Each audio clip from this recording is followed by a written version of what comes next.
The Leading with Audacious Confidence podcast is brought to you by the Greater Miami Convention and Visitors Bureau.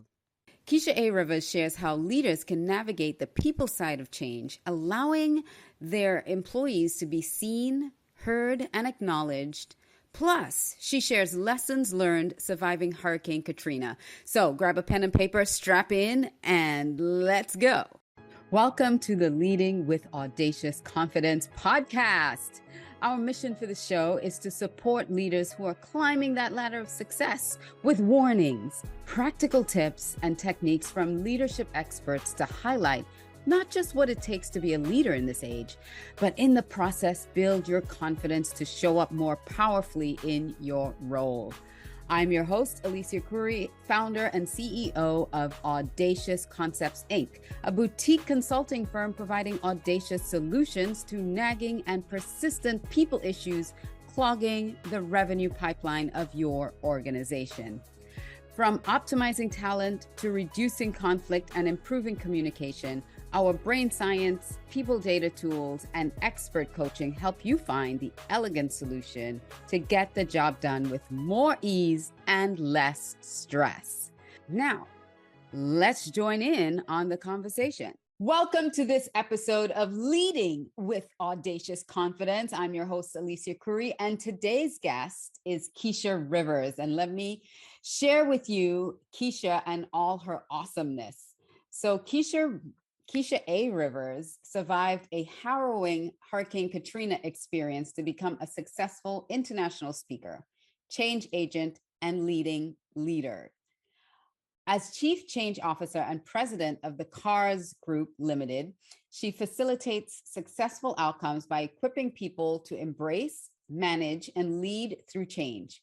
Leveraging over 29 years of experience in the strategic consulting and organizational development space, she creates opportunities for change, growth, and sustainable success with clients across a variety of industries.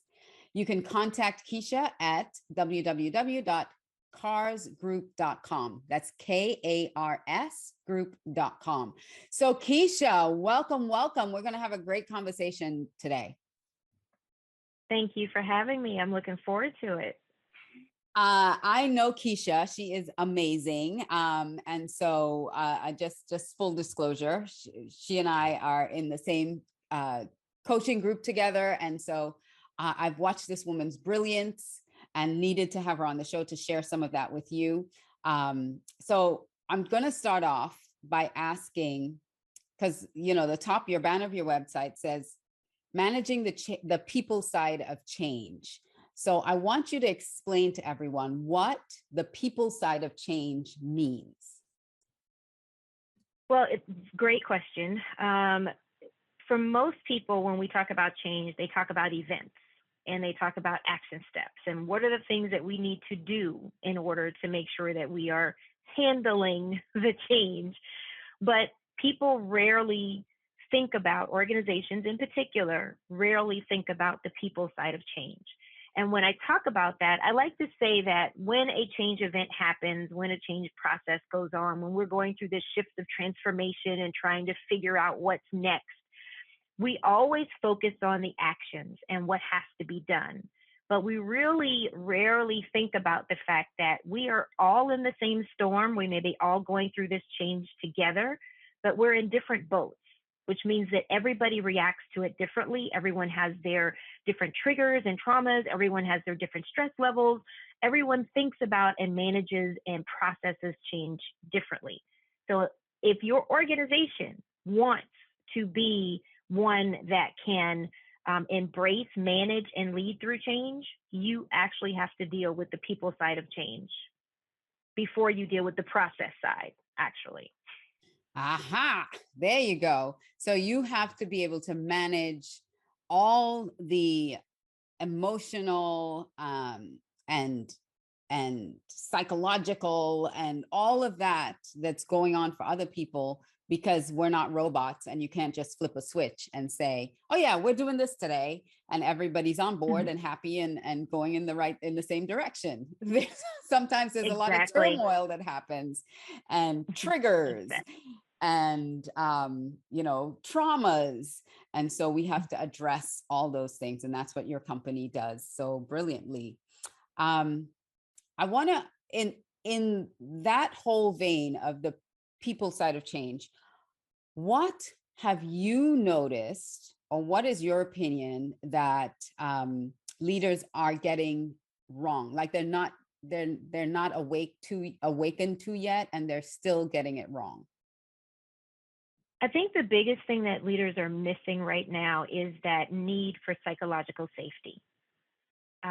Everyone right now is feeling so much uncertainty over the past couple of years, just thinking about us being in a global pandemic, where this is the first time in recent history that the entire world has experienced the same exact issue, where everyone, regardless of what country it is, was not exempt from being touched by this.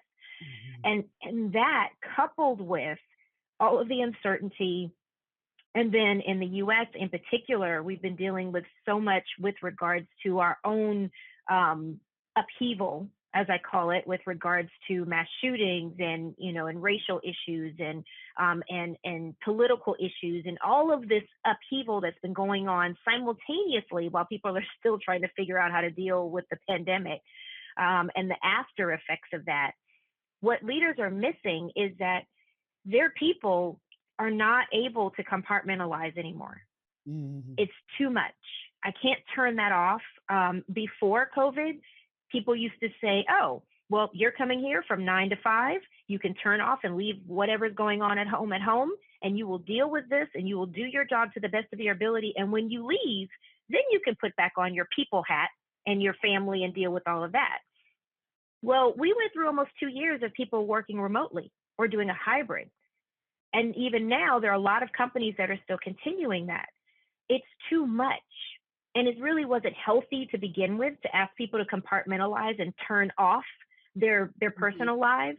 And so the big thing that leaders are missing is that your people can't turn it off anymore. Yeah. They cannot turn it off. And you have to be aware of and empathetic to the fact that your people need a psychologically safe environment where they don't have to figure out how to code switch and how to turn off parts of who they are. Wow. Yeah, because the lines became blurred. Home, business, everything became a mismatch, a mashup of it was just life at that point, because you had Zoom meetings. We're on Zoom right now, Zoom platform. We have Zoom meetings that we're supposed to be in office. We're doing work, and our kids are coming and interrupting our animals and everybody's home life. So we could not compartmentalize. You're so right. And the trauma, because the whole world went through this trauma together and had loss and had so much going on, that all these other events that are happening now are impacting on such a more profound level that they can't just switch it off anymore. You're coming to work, if you were dealing with sexual harassment or discrimination of some kind in the workplace, from Me Too to George Floyd to now the mass shootings and everything else that's going on, you're just overwhelmed emotionally. Mm-hmm. So You're absolutely right. So managers, leaders, CEOs, C-suite executives, they all have to understand that your people need compassion. I think that's empathy and compassion, and leading from that place.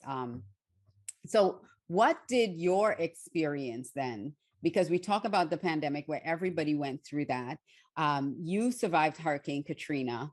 What did that experience bring to you when, like, coming through now this pandemic? Were there lessons learned, things that you experienced back then that you were able to now help organizations with, because you've been through a trauma like that already? Actually, yeah. It was interesting because I was talking to a colleague of mine, and until my last book that I wrote, Equipped for Change, I hadn't really talked a lot publicly about my Katrina experience, and not in detail. There are people who knew that I had gone through it, but I hadn't really talked about it in detail. And so I unpacked the leadership lessons from there, and the lessons that I learned from life within there.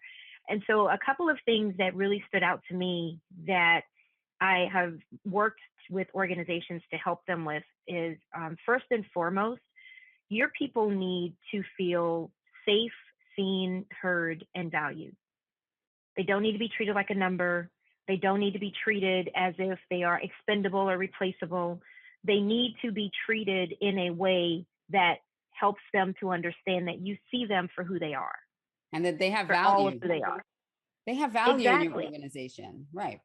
Right. And so creating this safe environment where people feel safe, seen, heard, and valued is key for them feeling as if they can show up fully, that they can bring ideas to the table, that they can, give you the heads up on things that you may want to pivot about, or things that you may, that or problems that, things that potential problems that may arise, or even looking at possible opportunities that you didn't even think about, or even being able to say, you know what, the way we're doing this right now isn't working. Let's try something different.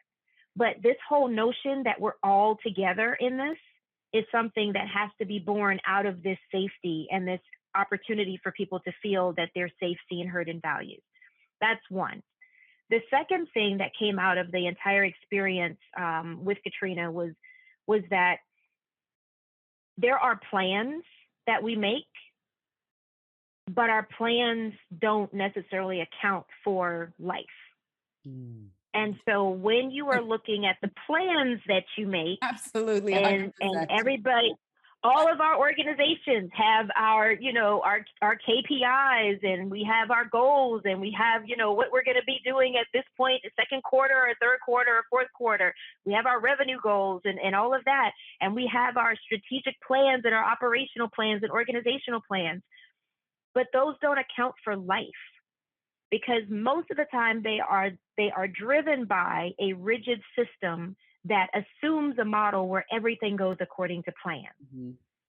And so with organizations that I work with primarily, I give them the fundamental frameworks and the building blocks where they're able to look at things and say, okay, how am I empowering my people to feel as if they can pivot? Mm-hmm. How are we becoming an organization that is fluid in the ways in which we adjust and adapt? How are we becoming more open to other ways of getting there? Like I tell people, if your goal is to get to 10 and you mapped out a process where you were going to go, okay, we're going to do 1 + 9 and we're going to get to 10. Well, maybe you have to pivot and you have to say, okay, we're going to do 1 + 2 + 7 to get to 10. You have to be open to getting there in a different route, but still getting to the goal. So those are the two huge things that came up with me. One, life happens. Mm-hmm. So you have to be able to be, a lot more. COVID, honestly, life happened so quickly for some that they couldn't pivot. It's like, yep. You one day you're fine, next day, boom, you're down for 2-3 weeks, or in the mm-hmm. hospital. You have to be able to learn how to go with it, figure it out. Yeah. Yeah. And flexibility is key to that, because I always say that there's assessing your process, there's evaluating your progress. And so most times people are only evaluating, well, how far did we get? What boxes did we check off? Did we meet this milestone? Did we meet this goal? But they're not going back and really looking at the process that they're taking and mm-hmm. seeing, is this process still working for our company? Is this process still working for our people? Mm-hmm. Now there's this whole debate that is going to still continuing to be going on when this airs, but there's this debate about work from home versus being in office. And I tell people, I said, you have to reframe the way we look at this, because we're not working from home. We are at home during a global pandemic and during a time of immense change, trying to work. That's what people need to emphasize. And so, is it more important that I'm sitting in front of you, or is it more important that I'm getting what needs to get done? And so I think on the horizon, there's going to be this new shift where people are going to demand that the workplace become more individualized and more flexible, and allows them to show up fully, wholly, and authentically as themselves, to be able to give the best of themselves. And it most importantly has to trust people to understand the best ways in which they work.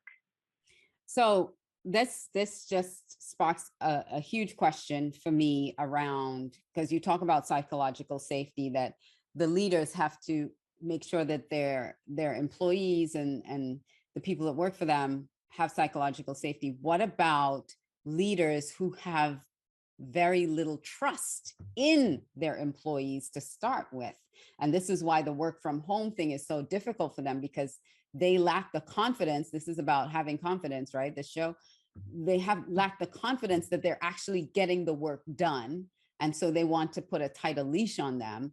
How do you speak to those leaders that are saying, well, I don't trust my people to get the work done? Well, that's innately the major issue. And every time I go into an organization and we talk about, whether it's a hybrid working environment, or it's a, everyone's in the office or anything. And that's why language is important. So words have history and meaning. If you are a manager or a supervisor, your job is to manage your people and supervise them when they're doing tasks. If you're not in front of me, I can't do that. There is nothing inherently in the title manager or supervisor that lends itself to any type of trust. Because the fact that I have to have a manager or supervisor to make sure I'm doing my work means you don't trust me. Wow. And so that's why I shift to, let's talk about creating mid-level leadership where you have people who are, instead of supervisors and managers, they are people and process leaders. They are cultivating and creating a community, an environment where their people choose to work there, and they choose to be accountable to each other. I'm not beholding to you as my manager or supervisor. I'm not doing things out of fear of getting fired or repercussions. I'm doing it because I understand that what I do is important, because Alicia and I are teammates and we're a part of this community. And if I don't do what I need to do, then it's going to impact Alicia negatively, and it's going to impact Kevin negatively, and it's going to impact these other people. So there's this collective sense of accountability, this collective sense of community where I am choosing to be here, and this collective trust because I feel safe to be, and I understand that you value me because I'm going to be seen, heard, and valued. Now you don't have to worry about whether or not I'm actually doing my work, because there's this sense of mutual community, mutual trust, mutual accountability. If you do not have trust, and anyone who's in a leadership, supervisor, management position who's listening to this or watching this, if you do not have trust, you do not have a sustainable, both ways, you do not have a sustainable model at all. And you're going to have breakdowns. Wow. That is huge, huge, huge, huge. The leaders that, that are looking for a quick fix, because that's one of the other things that they're like, well, just come do a workshop. The people just need a workshop, or they just need a training. Just come do that, and that'll fix it. What what do you say to those? So the nice answer, or listen, you can. So the standard nice answer to people who want us to come in and do a one-off training, quote unquote, or a one-off workshop, quote unquote, is the standard answer: change is a process that begins with an event. If your event to begin your process of building trust, if your event to build to begin your process of building community and building accountability and building this environment where both ways people feel like they can rely on each other, if your beginning of that process is a workshop or a training or a speaking or an event or an offsite, that's fine, but that's just the beginning. What else are you putting in place to support this and to develop this? Mm. Yeah, because you can't build trust, especially if you don't trust the people, with one workshop or one or even two. Oh yeah, we'll just do 2 trainings and that's it, because that's what our budget can sustain. You know, when you're investing in your, first of all, your people is probably the largest investment of your organization. And if you're not investing in sustaining those people, that's why you're going to have high numbers of attrition.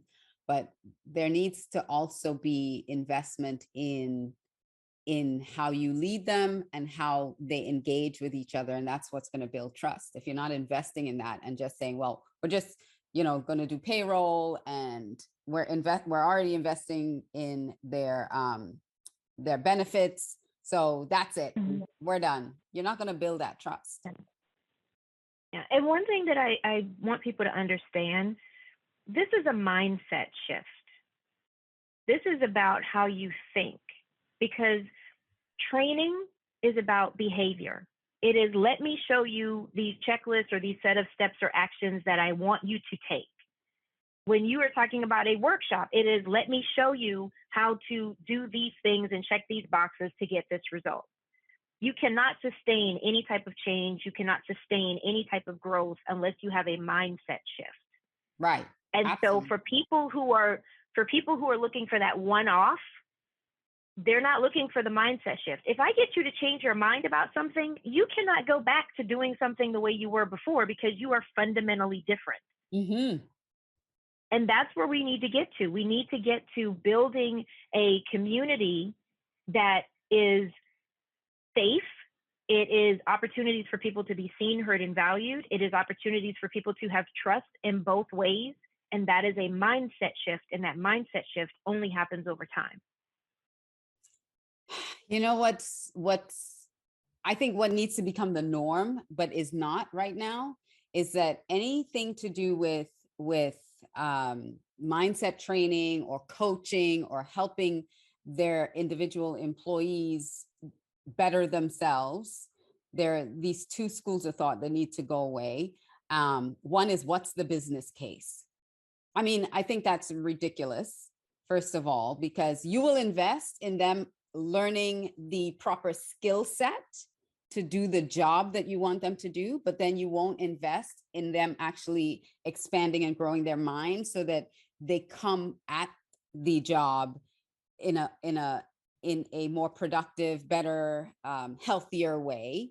So that's, the business case should speak for itself. And then this whole idea that it has to be tangible. Well, you have to, which is again, the business case, but you know, we have to see it being very tangible for us to really take a hold of it. Well, that all comes down to trust as well, because, and then the third thing I was thinking of is this idea that, well, if I invest in them and they leave, you know, I'm investing in them to grow, but, and then they leave me, what does that do for me?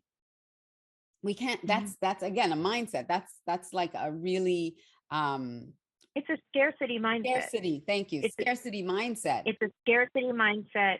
And the key thing that I find when I talk to organizations and I go into organizations, one, the ones who say, well, you know, this is a lot and I don't have any guarantees, and show me the business case for it and all of that. Those questions come up from a lack of confidence. Yep. They come from a lack of trust in the process. They come from really a lack of understanding about what this actually means and what this looks like in terms of the long-term impact. You're being impacted by your people not trusting you. You're being impacted by your people not having the mindset and being able and taking ownership and accountability for what they do and as part of the company, to say that I'm going to contribute to something that's bigger than me and that I want to give 110% or 100% because we're going to be healthy about this, Yeah. You're missing out on that. How much are you losing because your people aren't doing that? That's one. And then two, when they ask this thing of, well, I don't want to invest all of this into my people and they leave. Well, if you don't invest this into them and they stay, how much are they costing you? Woo. Yes. And Because if you think about it, how many issues do you deal with? Either lost opportunity, things not being done right, people only doing the bare minimum, and so you miss out on opportunities, not utilizing all of people's strengths, talents, and abilities, where they're only going to be told this, so they're only going to stay in this box, and you're missing out on all these other things. Like you are limiting yourself, contracting because yourself. you have Contracting yourself, because if you expand and allow them to expand, how much better is your business going to be? They may never want to leave because you are valuing them. They're being seen, they're being heard, they're being valued, and they may never want to leave you. But if they do leave, you're making room for more, and you're garnering a reputation that you're the place to work for because you care for your employees and you do all these amazing things to help them grow and develop. So you'll have like lines of people waiting to come in, if someone leaves. Yeah. So you can't look at it from that scarcity mindset at all. Yeah. And I tell organizations that I work with, I said, our goal is to get you on the right path for you to create an environment where, one, the wrong people cannot stay, the right people will never want to leave, and the people that you need will be beating down your door waiting to get in. Woo, I love that. Say that again, Keisha. So the wrong people are not going to stay. Right. First of all, the right people are never going to want to leave. And the people that you want are going to be beating down your door to get a shot to get in. And that's building audacious confidence in your company and in your organization at every level, not just at the leadership level. You are now building confidence, like bold people who want to not just have ownership, but want to see the business grow and be a part of the business's growth. That's just exciting. I just, I love that stuff. So let me see. And that kind of leads me to my next question is, as you do that, like when you say all those things, as you do that, how do you actually build confidence, this kind of really unshakable confidence in leaders when you come into an organization? Because it starts at the top and it goes down. It just has to. Yeah. So interestingly enough, my approach is sandwich. So I talk to the people at the C-suite, top level leadership, because I need them to understand the mindset for this. I need them to say, and I usually start by laying a foundation of, what does success look like for you? What is it that you want to see happen? Let's talk about your big picture vision. Beyond we want to increase our profit margin by X percentage, or we want to expand to X percentage of market share, or whatever it is. What does this look like on a day-to-day basis? So example, if you were being recognized for Times Business of the Year, or if Oprah was doing a story on you, or Good Morning America, or the Today Show, or Success Magazine, pick whoever you value. And if they were going to send a camera crew to follow you around and be in your business for one day, and they were going to follow you from the moment you opened till the time you left, what would they see in day-to-day activity that would translate to that vision of success that you have? Wow. So we start by painting this very explicit, very detailed picture of what success looks like. And then we say, based on what success looks like, now what does it look like for each level of the business? Because most of the time when people or leaders or supervisors or managers or whomever are saying, well, our people, we don't have the buy-in, and our people aren't really getting this. And I said, well, are you speaking corporatese, where they really don't understand what you mean and what that looks like and how it relates to the way they do what they do on a day-to-day basis? Because if they don't, they can't see it. And if Mm. I can't see myself in the picture, I don't know what actions to take to be successful. So it All kind of starts fireworks with going this, right? on. All kind So of. it starts with this vision and being plain about the vision and being explicit about the vision. And then I go to each level of the company and I ask them, what does this look like? I ask them the same exact question. And if I start at the C-suite level and then I'm talking to the people who are on the front line and their vision of what it looks like on a day-to-day basis is not the same, Completely different. then the first thing right. So on this, the first thing we have to do is make sure everybody's on. We all have to see the same picture. Because if we're painting, and I give the analogy of people who are, you have people who are blind, who are, the blind men who are stationed around an elephant. One person had the trunk, one person was at the ear, the other one was at the side. Somebody else had a foot, a leg, and the other one was at the tail. And when you ask each of them to describe what the elephant was, they could only describe the elephant from their perspective. They were all right, but they didn't connect the dots. Mm. So the first thing I do with all leaders, and this is leaders at every level of the company, because one of the first things I do when I go in is I talk to everyone and I said, you are all leading from within. You are leading from within your zone of influence. Whatever you touch, whatever you do, you are leading from your zone of influence. Mm-hmm. Now, how does your zone of influence connect to the other zones of influence to create this big picture success for the company? Because there's so many silos. Everybody's working in their own thing and nobody's really focused on where we're all going. So they're all rowing in their little Yep. boats, and we're all trying to get to over there, but we're all like spinning around because we're all rowing in different directions and can't align. So that's beautiful. That's wonderful. And that, again, because this show is all about leading with audacious confidence.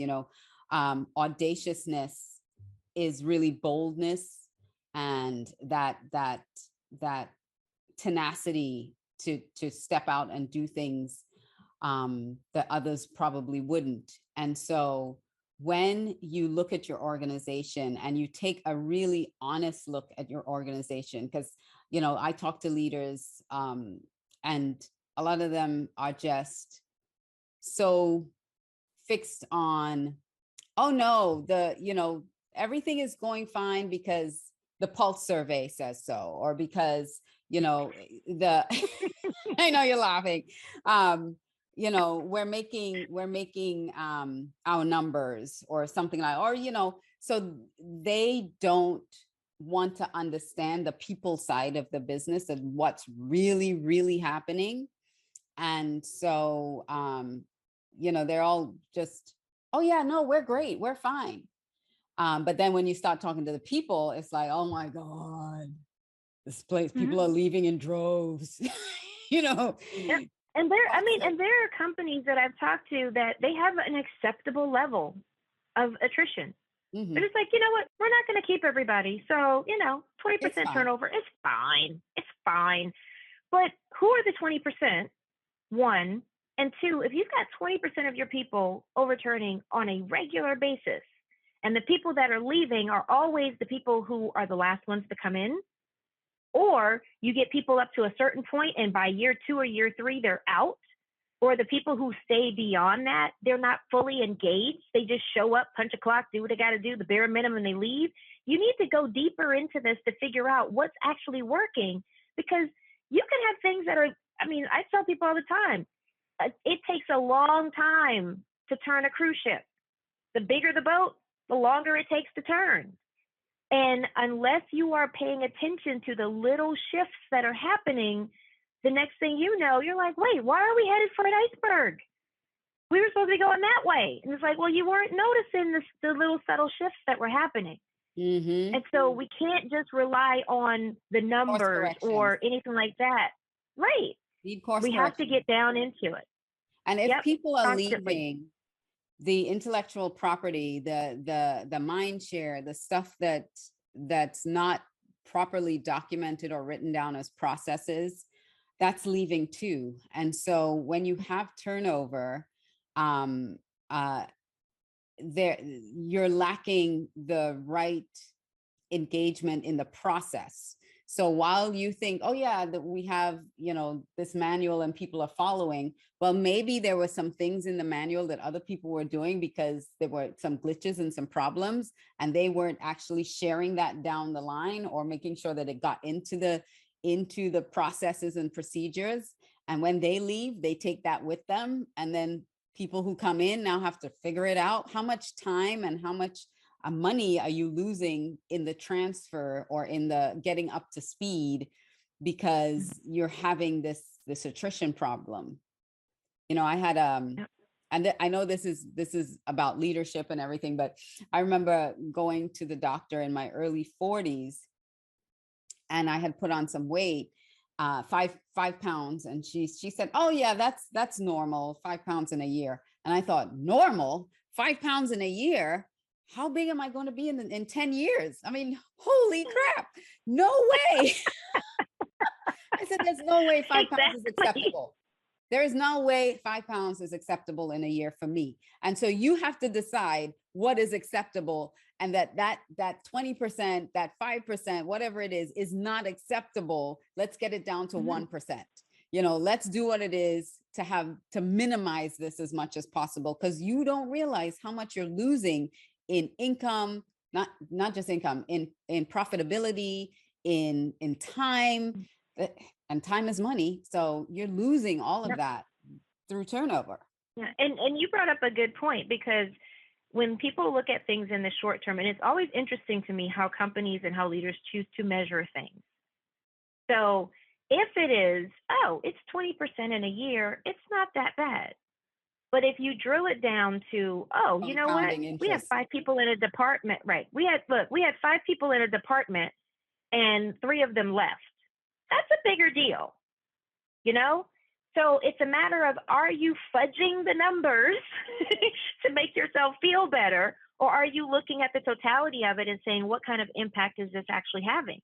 She said 5 pounds in a year was fine. You're like, hold up, if we're keeping at this rate, and there's 10 years, that's 50 pounds. We're not doing this. Like, how big am I actually going to be? And what is that going to do for me health-wise? And what are all the other issues that we're going to have to deal with? So when we talk about all of this, it's not, I don't want people who are either in a leadership position or people who are thinking about being in a leadership position to miss the point of this. There are so many different nuances to what this looks like, and all of the things that need to be considered. What we want you to do is we want you to understand that there are, yes, some fundamental truths and some things that you have to adhere to, because your boss says we are looking at our profit margins and our growth and our numbers and so on and so forth. But as a leader, it is up to you to drill down to what's important. You have to drill down to the people level, is what I call it. Yeah. And instead of always looking at the numbers, which gives you the 50,000-foot view, you got to drill down to the individual people that you are touching and that you are working with to see what type of impact is this really having. Absolutely. Don't put on the blinders. Don't stick your head in the sand. Dig up the truth. Dig up the truth. And, sometimes it's hard as leaders to even have self-awareness and look at the ugly truth about ourselves. But we need to do that about ourselves and have great self-awareness. And then we also need to do it about our companies and have great self-awareness about our companies. So thank you so much, Keisha. This has been rich. This has been amazing. And I want to change, I want to make a pivot right now. But first of all, I want to tell everybody, get in touch with Keisha. If anything to do with change management, diversity, equity, inclusion, and belonging. If any of those things are on your horizon or on your to-do list, please contact Keisha. She's at www.carsgroup.com. That's Kars. It's Keisha A. Rivers. Contact them and kind of get your boats aligned and rowing in the right direction so you don't hit that iceberg. I'm going to now hit Keisha with some rapid fire questions. Let's get to know Keisha a little bit on a different level, on a personal level. So first of all, Keisha, what's the biggest leadership mistake you ever made or was a victim of? Uh, the biggest, the biggest leadership mistake I was a victim of is that someone underestimated me severely. Um, they they thought that they had summed me up after meeting me and thought that I belonged in this little box and nice little neat box and they did not realize the depth and the breadth of my experience and my expertise. They also did not realize how well I knew their boss. So, Yeah. so that was an interesting thing. But as far as the biggest mistake I made, it actually happened when I was teaching first grade. One of my past lives, I was an educator, and so I had this notion of leadership being about control, and that I could control what happened because I was the leader. I'm the person in the room. And so I had 26 first grade students, and they taught me that control is an illusion because back at that point, you have the car alarms that would go, dant, dant, dant, that whole thing. And there was one time, I will never forget this. There were 26 6-year-olds in this room, and one kid starts making the sound of the car alarm, and everybody joins in. And there was nothing I could do about it. And at that point, I went, you know what? Leadership is not control at all because they're going to do what they're going to do. I think everyone should teach. Everyone should teach kids, young kids, kindergarten, first grade, 3-year-olds. Like I teach 3-year-olds at Sunday school, and that gives you a lesson in humility and in control and in leadership in a big way when you teach kids and a group of them, not just one, a group, not just your own kid, a group of kids. Because it's very humbling indeed. I love that. Okay. What's the best advice you ever got that you still implement today? That just because you need help does not mean you failed. It means you're not in it by yourself. Ooh, I love that. So here's a strange one. It's if you were a castaway on a deserted island, what 3 things would you hope washed ashore or was airdropped to you, and one of them cannot be a cell phone? Oh, I wouldn't want a cell phone anyway. Yeah. So one, I would want books, plural. 2, I would want notebooks in terms of journals. And 3, well, I'm assuming I have everything I need to survive as far as food and everything else. The third thing I would want would be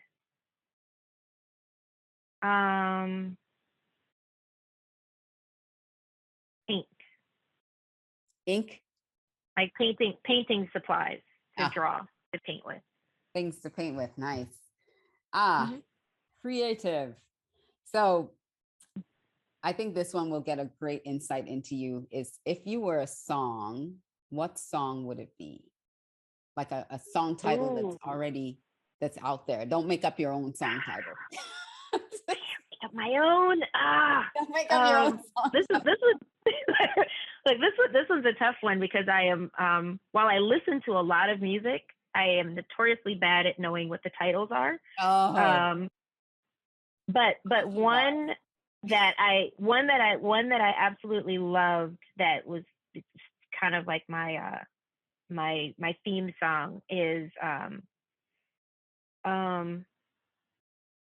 and it's by Alicia Keys, and it is it just dropped out of my head. Oh my gosh.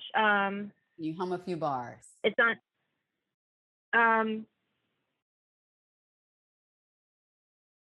it's on the same album as the Girl on Fire song.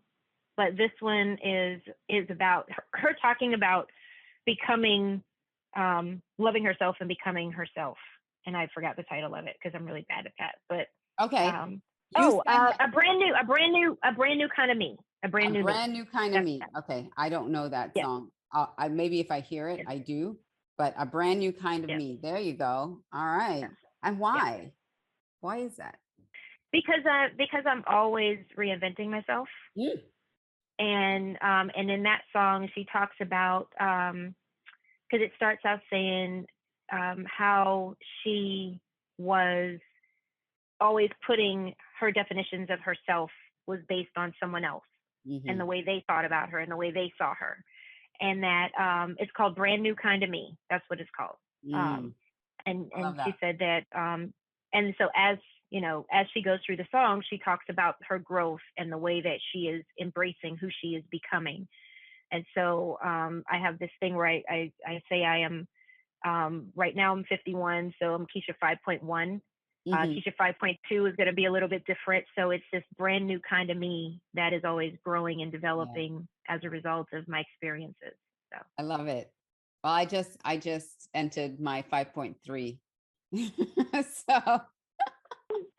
it's getting better and better. so I'm that's a telling you, whole it's getting better and better. look. That's a whole other kind of audacious confidence that comes when you Girl. always. Yes. So my last and final question for you is, what are you reading right now? And give us a list of your top 3 favorite books.